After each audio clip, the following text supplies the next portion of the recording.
Middle east में मचे घमासान और पश्चिमी देशों के प्रतिबंधों को झेल रहे दो बड़े देशों के नेताओं ने गर्मजोशी से मुलाकात की। जी हां, रूसी राष्ट्रपति व्लादिमीर पुतिन और ईरानी राष्ट्रपति मसूद पेजेश्किन के बीच पहली बार एक दोस्ताना बैठक हुई। हाल के दौर में कई ईरानी और रूसी नेताओं की मुलाकात हो चुकी है, मगर ताजा बैठक तुर्कमेनिस्तान के राजस्थान अशकाबाद में एक क्षेत्रीय शिखर सम्मेलन में हुई। माना जा रहा है कि मौजूदा बैठक हाल में ईरान और रूसी सेना के बीच सैन्य संबंधों के बीच हो रही है।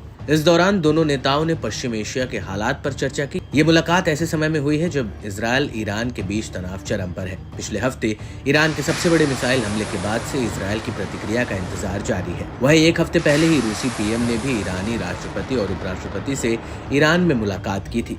एक समय ऐसा था जब दोनों एक दूसरे के कट्टर दुश्मन थे, मगर पश्चिमी प्रतिबंधों ने ही दोनों देशों को करीब लाने में बड़ी भूमिका निभाई। यहाँ अमेरिकी प्रतिबंधों के चलते ईरान को एक ऐसे ताकतवर देश की जरूरत है जो उन्हें हथियारों की सप्लाई कर सके। वहीं यूक्रेन युद्ध के चलते अलग थलग पड़े रूस को ईरान के रूप में एक मजबूत सहयोगी मिला है।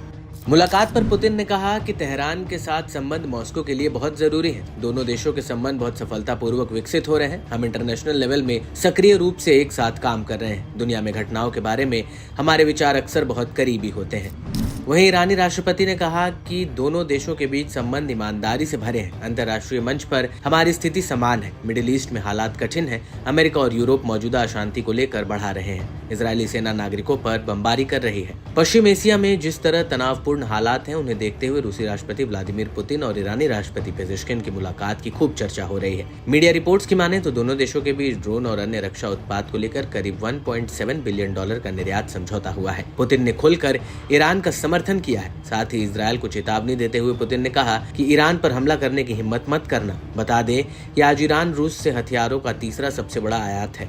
वहीं रूस यूक्रेन युद्ध में ईरान ने रूस को बड़े पैमाने पर ड्रोन्स की सप्लाई की है। वहीं इस पूरे घटनाक्रम के बीच रूसी विदेश मंत्री ने इजरायल को बड़ी चेतावनी दे डाली। सर्जेई लावरोव ने कहा कि अगर ईरान के असैन्य परमाणु प्रतिष्ठानों पर हमला करने की कोई धमकी दी गई तो इसे अंतर्राष्ट्रीय समुदाय गंभीर उकसावे के तौर पर देखेगा। मौजूदा तनाव के बावजूद अंतर्राष्ट्रीय परमाणु ऊर्जा एजेंसी के पास इस बात का कोई सबूत नहीं है कि ईरान के परमाणु कार्यक्रम का सैन्यीकरण किया जा रहा है। रूस का रुख हमेशा से फैक्ट्स पर बेस्ड होता है। हर देश में आपको ऐसे राजनेता और संसद मिल जाएंगे जो ऐसे विचार व्यक्त करते हैं, मगर ये जरूरी नहीं है कि उनके विचार देश की सरकार की वास्तविक नीतियों से मेल खाते हों। हमने पहले भी ये पैटर्न देखा है।